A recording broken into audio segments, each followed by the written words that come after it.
See, I'm like,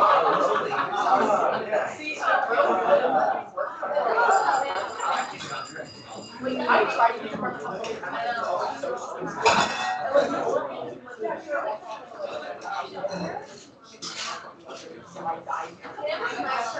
dude, man, he's like number one.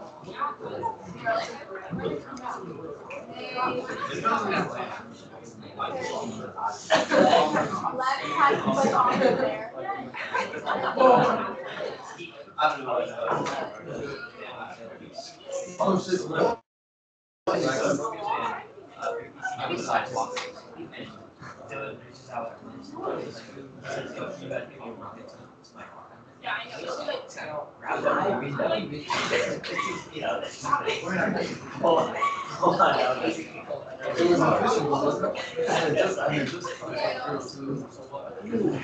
Okay, take out the sheet I gave you.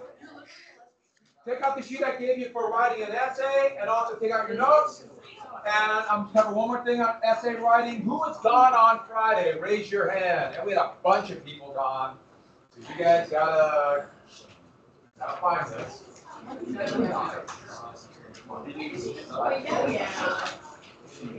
And there was a problem on the YouTube. But as it was YouTube, I couldn't get my recording to transfer. I couldn't get my recording to download on Friday.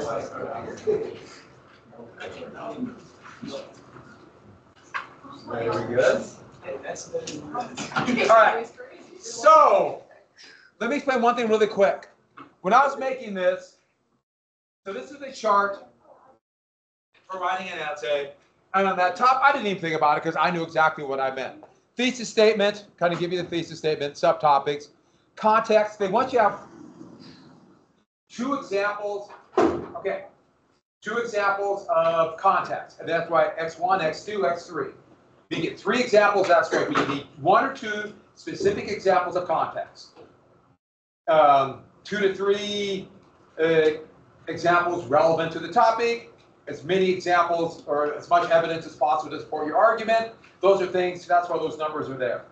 But let me talk very briefly in that essay. I talked about thesis statement on Friday. Went through it, we did the practice thesis statement, and the basic element of a thesis statement, get the main topic or theme of the prompt or the question, take a position or make a claim, and that is your, I call that, the theme is X, the claim is Y, and so something either political, economic, or social, something specific, or if you can't figure out something specific, just say there were economic differences or economic reasons.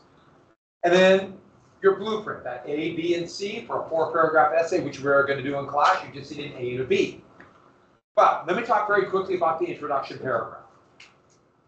So, the introduction paragraph. These are a topic sentence, something like that. But for this kind of essay, and I think it actually makes a stronger essay for anything, don't worry so much about it.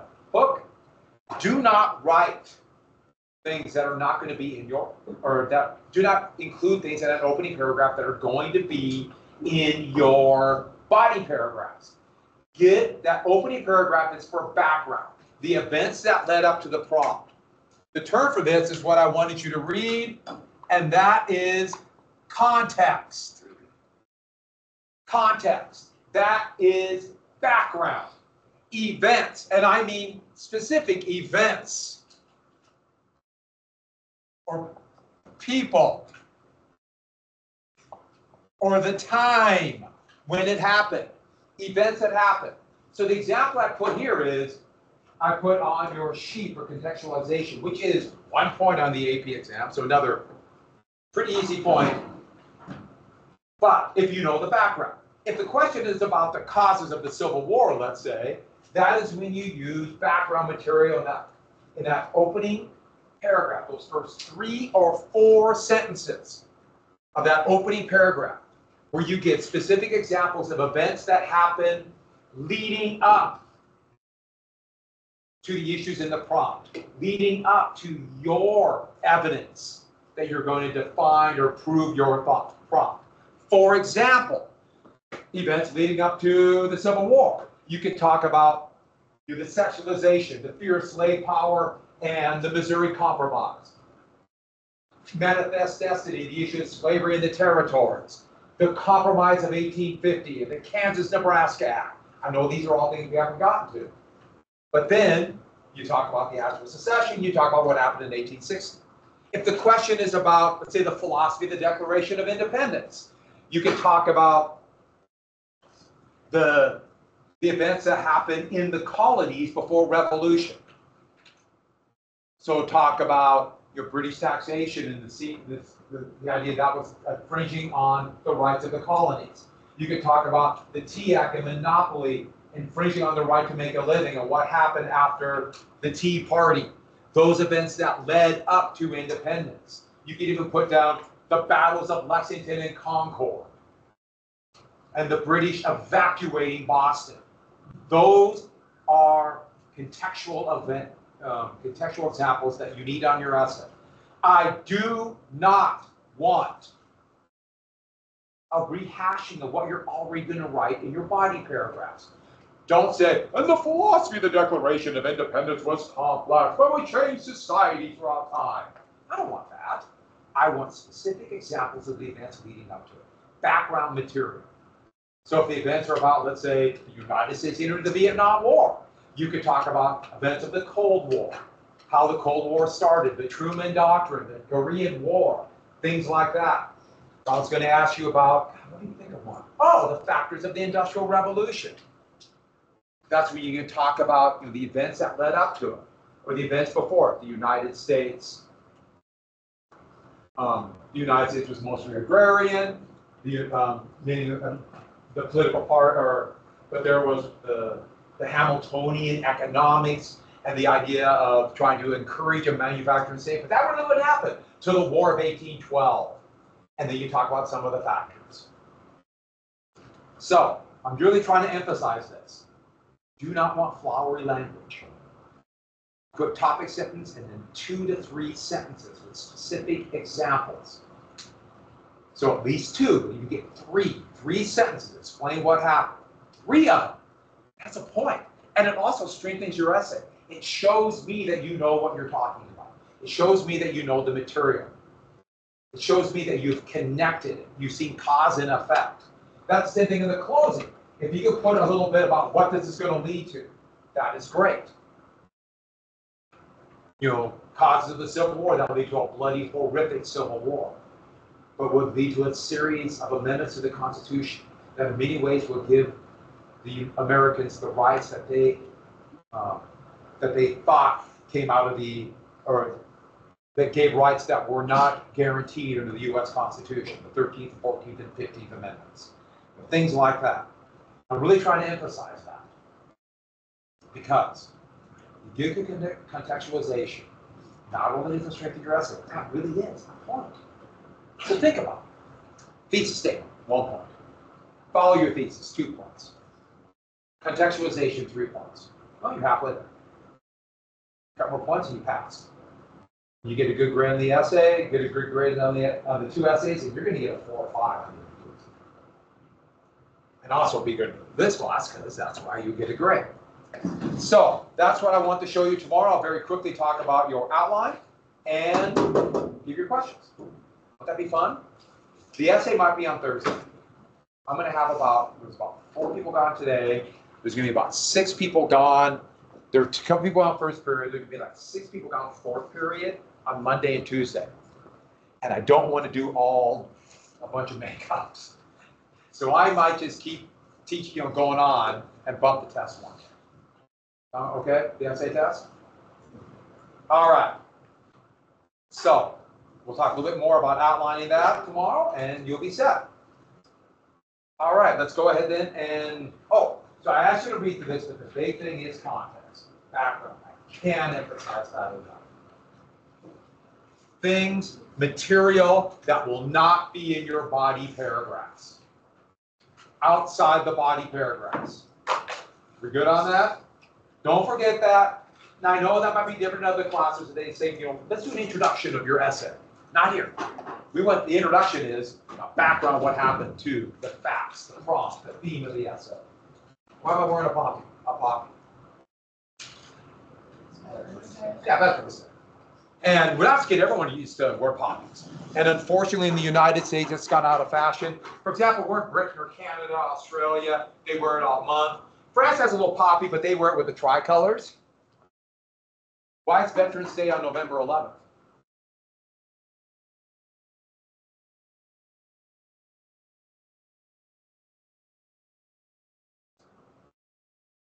World War One. Yeah, that was the end of World War One. It was called Armistice Day, which means like a ceasefire. And it was Armistice Day all the way in the United States until 1953. In, for example, Britain, it was Armistice Day in 53. Now it's Remembrance Day. So they changed it because of the hell of World War II. They decided to remember all, but that's why November 11th. And so we actually have 2 days to remember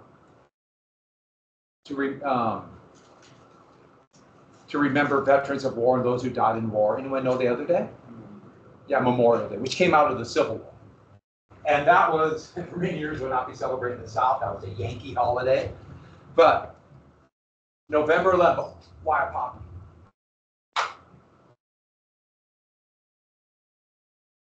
Yeah. A lot of people have said that, but no, it's something a little bit different. I think it's a very good representation. So Northern Europe, especially Northern France, they grow really fast. Poppies grow really fast. And they're pink, they're red, different shades of red, and they grow, and white. Grow really fast. If there's any churned soil. Churned soil, boom, it just popped up. 2 or 3 days, there's poppies. Get it?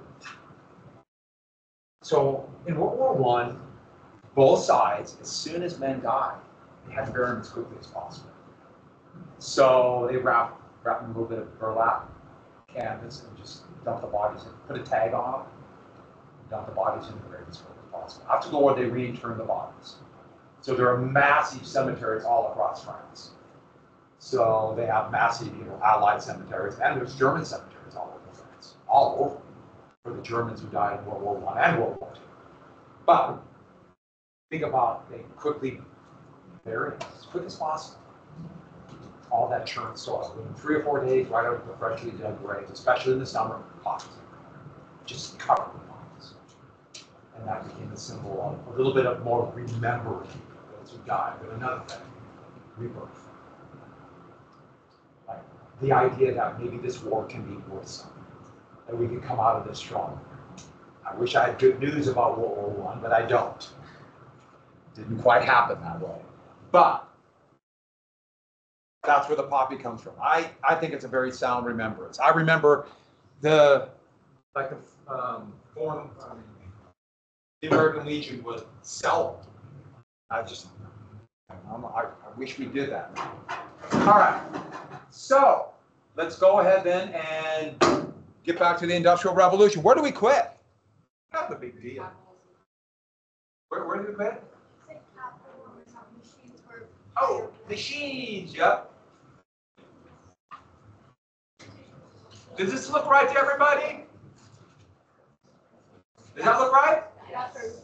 Now, this is big economics. And one thing, you'll find out, especially, I think you probably have noticed this. I definitely believe that the economics kind of decides everything. How people make a living and survive, and where they get their food and scarce resources from decides everything. Capital, what is capital again? What's the term for capital? Even though I'm putting down machines here, but what is it? Yeah, the means of production. All the production, the land, the ground. So everything, there's all kinds of different capital, but what would trigger this massive change in the entire world were the machines. So there's more risk. And don't forget, everybody wants higher profit margin. The whole goal is to limit risk. And remember, competition is risky. And I think I mentioned this before. Ideally, they would like to get rid of risk and create something. If you're a producer of goods, you want to create something that operates like a what? Yeah, something that's like a monopoly. Because if you have a monopoly, you can lower costs. Why innovate? You're the only one paying salaries, lowers pay. So, capital, the machines, but to afford this is even more risk. Even more risk. So everyone's trying to become more efficient, limit risk, And this is where we get to the biggest issue here, economies of scale. The iron rule of economics. The bigger a company is, they always, always, always, always have a competitive advantage. Heck, this is the iron rule of life. The bigger, more wealth, more power, they have a competitive advantage. It doesn't mean they always use a competitive advantage, and they could blow it. They can make terrible mistakes. Just look at the American car companies of the 1970s. But big is a competitive advantage. Why? This is what you have to have. Big equals more efficient, lower cost. Efficiency, cost. They can become more efficient. They become bigger. With more workers, a greater division of labor. They can cut costs by efficiency. Always, always, always. The bigger has a competitive advantage. You see this with countries in wealth. Heck, the United States is still thriving on the competitive advantage it got for leading the world in industry by the end of the 19th century. It's still the biggest factor for American wealth today. And other countries have tried to catch up at various degrees, but have never quite caught up. So, big competitive advantage. And so small with higher costs can't compete. Higher cost or small with higher costs, even if they try to cut their costs to match the big, they will make enough profit and go out of business. And I'll give you an example of how this works. I mean, think about it. Let's say you want to start a little grocery store. Yeah, sell groceries, right? Let's see how long you last when you build that grocery store next to Walmart. How long you last? Because they have a massive competitive advantage. And so, what is everyone going to do? Get big. Try to get big. I can't get big, you lose. Big, get big, get big. Big competitive advantage. Well, big by definition narrows everything down. So a couple more things about this. Size is more risk. A lot more risk. A lot more risk, once again. Who can afford this? The number of people that can afford to be producers in capitalism will drop dramatically, just because big size advantage. What was the term I gave you for hands off by government? So, think about laissez-faire. Oh, wow. If there's laissez-faire and government that hands off of competition, remember, government makes the rules, so they can decide by law about what competition. Remember, Adam Smith was worried that the competition, it would get rid of competition, only have monopolies. What's going to happen to the number of producers in this new economic system of capitalism? Will the number go up or go down? Down. There'll be fewer and fewer because the big has the advantage and smaller companies will have a competitive disadvantage, and they will either go out of business or be absorbed. So there'll be fewer and fewer producers. Now, what happens to wages if what happens to wages if profits go up? Nothing. Has no direct effect.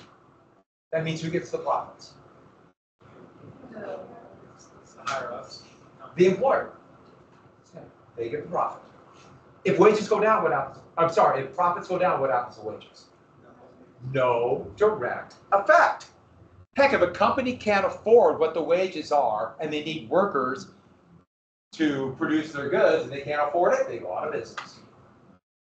That's a cost they can't do. Well, that's the number of producers. Think about it. There's fewer producers and the profits focus to those who can produce.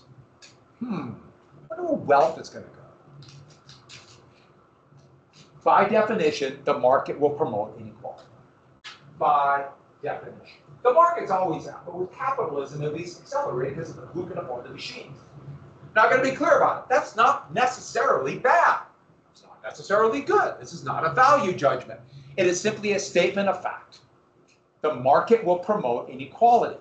And now it's up to a society to figure out what they want to do about inequality. And a few more things in it. Don't forget, the market itself doesn't particularly like capitalism. It doesn't like this market economy at all. Remember, they kind of want to destroy themselves and create a monopoly. Once again, no value judgment. Everybody wants to make money without risk. Everybody, regardless if you're an employer, a consumer, or whatever you might be. I wouldn't mind that. It happens, but they want to get rid of the market because they want a monopoly. And so we have this inequality and this desire to create monopolies. And so Adam Smith predicted this. He wrote, government has a massive role to break up monopolies. Do not allow monopolies. Do not allow companies to use monopoly power. Okay, in the weird way that language it develops, in the United States, trust became synonymous with monopoly in the 1880s. So anti-monopoly policy in the United States is antitrust. I got to be clear about this. No one understands what that means. So people talk about antitrust now in the United States, and it just doesn't make sense. The problem is the law that kind of the basis of any kind of anti-monopoly laws is called the Sherman Antitrust Act. The improvement is the Clayton Antitrust Act. The thing about it is who reads Adam Smith? Everyone talks about laissez-faire, the market. No one ever reads it, so they just hear a couple things about the invisible hand. So they don't know that Smith was actually advocating not for laissez-faire by government, but the government to make sure that nobody gets too big and then allow them to compete. And so, add this, I forgot to type this down. The role of government is for monopoly, so that will encourage competition. If there's competition, therefore you can have all the good things of competition. Controls prices, innovation, etc. That was Adam Smith. But nobody read Adam Smith. They just kind of talk about it. And so people think that Adam Smith only wanted laissez-faire. He did not. So this is Adam Smith's idea that, okay, the market economy, which will become capitalism, will be the best way for countries to benefit the wealth of nations. But there's got to be a strong government. That bottom chart is the percentage of wealth in the hands of the top 1%. And I just wanted to show this to show you how, boy, did it take off because of capitalism. And this is the United States. Look at that big growth. And that's just for the 1%. You see this decline here? That was conscious policy by the United States. It's gone away here. You see it go up to about 30% in 2020. It's just under 40% right now. And my guess is within 4 years, it'll probably be about 50. Wealth is so unequal, it's kind of mind-boggling. What that means, though, if there's that much wealth in the hands of just a few, there's not enough wealth for everybody else, so they have insecurities. The American economy is incredibly strong right now. It's just very strong. I mean, it's one of the strongest it's ever been. Almost no unemployment. Inflation is now about 2.1%, so that's actually really low. Went up after COVID, yeah, we all know. Worldwide it went up. And a few other things, but it's very uneven. Very uneven, but really strong. Now, when a new movement would look at this and say capitalism is inherently flawed, and that movement will take the name of these kind of utopian societies and call themselves socialists. I mean, people like socialists all over, but they said, this just proves capitalism is flawed. Proves it. It always wants a monopoly to destroy itself. The wealth will flow to the top. And we'll have this very strict class structure. And there's going to be all kinds of different socialist groups. We'll come back to socialism. But that's basically all of Adam Smith. And he talked about, therefore, I don't know why, I cannot get rid of this stupid thing. Capitalism. Therefore, the final definition from taking Adam Smith's beginning, and then future economists will take this and go all over the place with. It's a market economy, but there are two distinct classes, or you could say divisions of labor, any way you want to say that. Two distinct. And so those are robber barons. These are the big industrialists who became incredibly powerful and wealthy in the United States, and they called them robber barons after German princes and barons along the Rhine River, who would extort money for people trying to have barges go up and down the Rhine River by saying you must pay or we steal your money. You ever get a chance to take a trip up the Rhine River? There's all these amazingly cool castles, but they're all robber barons stealing money from people. So who are these? These are the people who have the capital, therefore called by the end of the century capitalists. You'll also see them called the bourgeoisie after the French middle class, and that's what Karl Marx would call them, Karl Marx and Friedrich Engels in the Communist Manifesto. And they're the ones who take the risk. They take the risk. They get all the profit. And yeah, we take the risk, we should get the profit. And that's a very valid argument. Now, valid does not mean correct. What I mean is a good argument. You can decide of your own how much of the profit they get. I mean, that's a political argument by those who make the rules. But they do take all the risk. And who are the others? Labor. Now, this was a pretty common thing, show the influence of the Roman language. Proletariat were the lower classes in ancient Rome. That's once again what Marx called them. See, he called the proletariat or the proles. And they don't get the profit. They get wages based by the wage system. So this is a radically different system. And I just gave written in the sweatshop. This is radically different.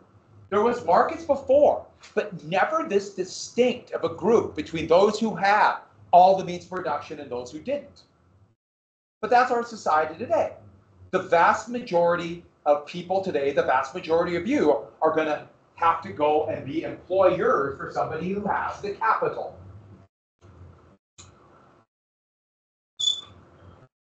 Probably.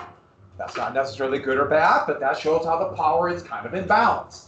And what we do have is a lot of income inequality. And this is a couple graphs. I thought this was kind of fascinating, but this shows the pre-tax national income in the United States of the top 1%. Here's 1962. Skyrockets. Here's the bottom 50%.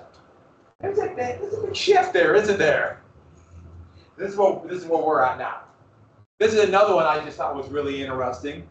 Oh, this goes to 2014. I use this one because it shows more. You can see here is up to 2023, and it shows income growth for adults. And this is the income growth of the top 0.1%. That's where money's going. Top 1, top 10, middle 40, and look at the bottom. The bottom 50%. Income hasn't gone up in relation to inflation, just a tiny bit. Income did kind of go up in the labor crunch of 2022, 2023, and still kind of going up. We'll see how long that lasts. I doubt it will last much longer. And that leads to a wealth gap. Because if you have greater income, you can afford to invest. Remember speculation? People can't speculate in the stock market unless they have money beyond what's needed for survival, unless you're borrowing a lot of money. Or for that matter, real estate or any other fly-by-night bubble that might pop up. And so this is the wealth of the richest 1% or 0.2%. I just thought that was pretty interesting. And here you can see the wealth of the top 0.1% of the Great Depression, conscious policy to spread incomes out, and that's where we're at now. But I want to show you that what comes up once you get capitalism. And there are good and bad elements of that. And one really good element of income inequality, if you see how other people live, that might encourage you to innovate and try to match that. You could probably also see a bad factor of income inequality. Those with the wealth will try to rig the system to make sure they keep the wealth. We see both. We can see both all the time. And so there's the attack of the invisible hand. But I just thought this one really did make me laugh. I know I'm probably the only person who makes me laugh, but it does. And this one, there it is again, the invisible hand of the marketplace giving us the finger. Okay, so 10, that leads to laissez-faire economics. Laissez-faire economics, remember, Government policy makes the rules. So it's hands off of competition. Hands off of competition. So let people compete. But don't forget, because of economies of scale, this will favor the big. Laissez-faire always favors the big. This is where Thomas Jefferson, who read Adam Smith and saw this, thought, we're not going to have monopolies, laissez-faire. He didn't see what capitalism was. He just didn't see it. Because capitalism says it focused production on top so much more than ever before. But it also means massive government aid. Sure, they say laissez-faire, but they want money, production, and it's all kinds of different things that would aid them. Tax codes, staying on the gold standard, tariffs when they want them, no tariffs when they don't want them, things like that. But kind of that wealthy, remember the wealthy merchant class? This is Hamiltonian. And don't forget Henry Clay's American system. And once again, no value judgment. So I'm not saying that you should like or dislike this, because I think there are parts of the American system I think are really pretty good. There are parts I don't like, but this fits in it. Another thing was immigration. By allowing for more immigration, in the short run, it drops wages. In the long run, it increases the size of the market. And also, immigrants are incredibly hardworking people who also bring all kinds of innovation from where they're from. Once again, I eat a lot, so I'm thinking food. But this map shows where the immigrants are going. Almost none here. You see where they're all going? So when the railroads first started going into Minnesota, they went to what is going to become Germany and Scandinavia and said, hey, you're being kicked off your land? Come here. Or you think a bunch of Swedes went to Minnesota? You know anything about their professional football team? That's why they call themselves the Vikings, because they're a bunch of Swedes of Swedish descent. Not now, but that's where the roots are. And this is the beginnings, once again, of conservative economics. So it definitely gets its roots from Hamilton. So they say laissez-faire, but they want aid. You notice I did not put down controlling monopolies. They do not want to control monopolies. And this is all government policy. And so, and monopolies today, the Biden administration was pretty antitrust. Trump is the exact opposite. So monopolies are going to flourish. There's going to be a massive wave of mergers. So we have a new world, a brand new world. Now I put down before 1850. It wasn't. This is not an absolute. This is for the basic production, but also farming fits in this. People were farm producers. They were self-sufficient. And I showed you this picture. When they wrote this, this was an illustration, or when we made this, to show how bad this was. It wasn't that bad, producing things at home. I'm not saying it was that good. It's like anything else. But they really want to show how stark it was. I think that's kind of amusing. But I like this one because you notice who's working in production. Everybody. Every single person here is important. Did you catch that? It doesn't matter how old they are, they're necessary. Or what sex they are, it doesn't matter. Every single person is important. They're all important. Boy, is that going to shift. But they're producers. Pretty much everything you need has to be within sight of your house, within walking distance. One thing about this, though, well, certainly this will lead to shortages, and if you can't produce something at home, you starve. This is going to be called for production the putting out system. The putting out system. The putting out system is where merchant capitalists will put out the orders. This is cottage industry. But they would put out the orders, and then you could work at home. And you've decided for yourself. We're going to decide how many orders we take. We'll decide how fast we work. Oh, sure, you have an order, but you decide. If we don't want to work today, or remember they drank a heck of a lot more, we want to drink all day. Well, that's up to you. And pay is based on skill and how much you do. Skilled artisans commanded the market because our hands did the work. With machines, that will be gone. After 1815, once again, it's not overnight. Did you miss some of this? After 1815, now it's going to take in the United States about 60 years to really see this nationwide, and it's still not going to be complete. But think of it more like you can see it coming all century. My entire world is going to be different. I don't know how, and it's going to be scary. We're no longer producers, we're consumers. And that means everything is going to have to be paid for. We don't make it ourselves, we have to buy it. That means we need a wage. And I want to be clear about this. Once everyone became consumers, everything was not for sale. Everything is for sale. Next, no longer is it the putting out system.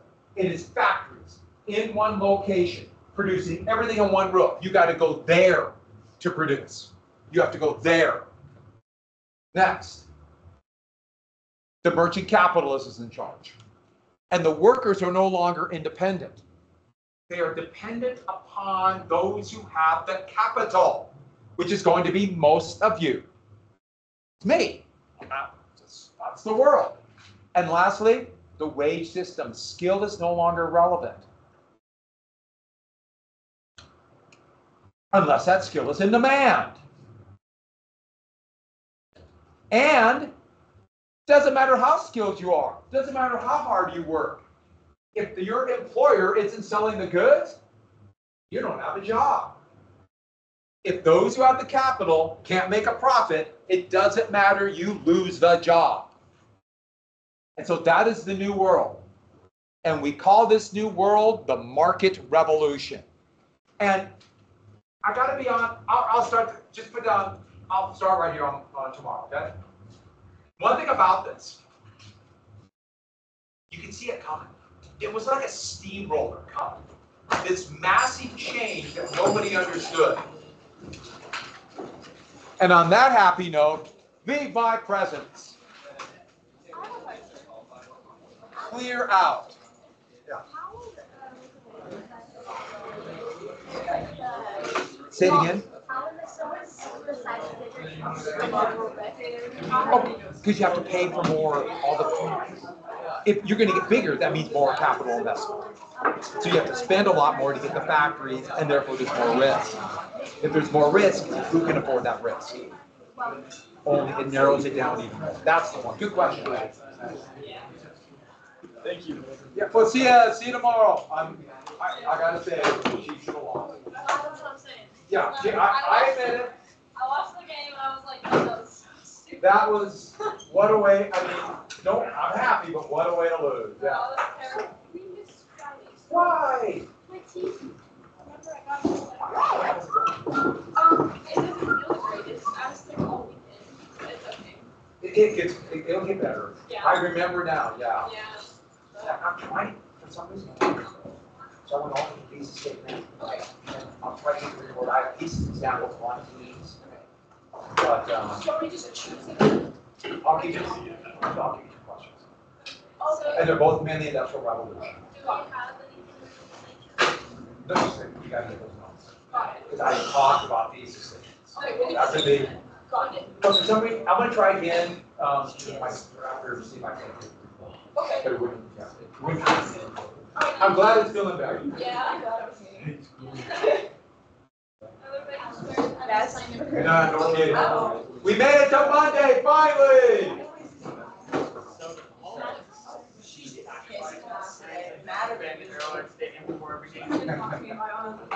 And he played horrible, too.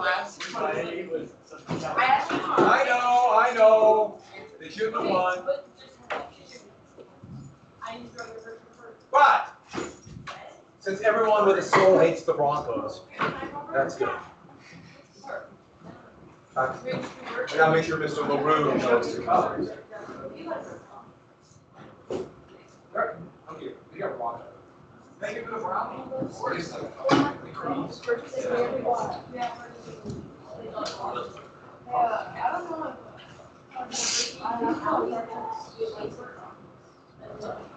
I hate Archer, so. Oh, I was there. Oh, that's so real. I used to have my phone. Who? Yeah, what? You almost got it.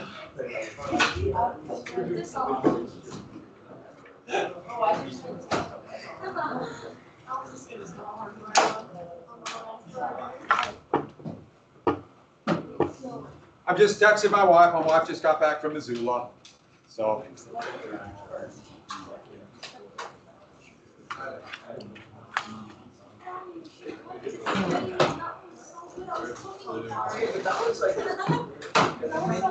That was like making fun of it. It's like, my sister convinced me. I was gone. Still let me know. You have to explain more than that. I was. Okay, yeah. Why were you in the woods? Alright. Just squared it on.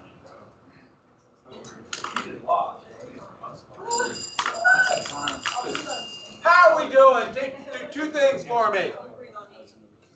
Take out your notes and also take out that sheet I gave you on writing an essay.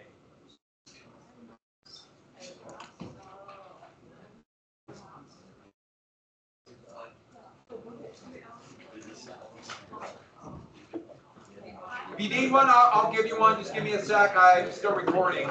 Yeah. We went over writing a thesis statement.